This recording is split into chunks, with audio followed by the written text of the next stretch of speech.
தொட்டில அணைக்கிற போது நீ துள்ளி குதிக்கிற மானு.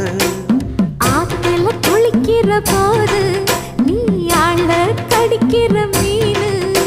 உன் இடுப்பு சேல நழுவ நான் எடுத்து எடுத்து தழுவ. ஏ தன்னானே தாமரப்பு மாமா தள்ளாடும் தண்ணி இல்ல. தாமர பூத்திடுச்சு புள்ள தாவணி வாங்கி வரேன்.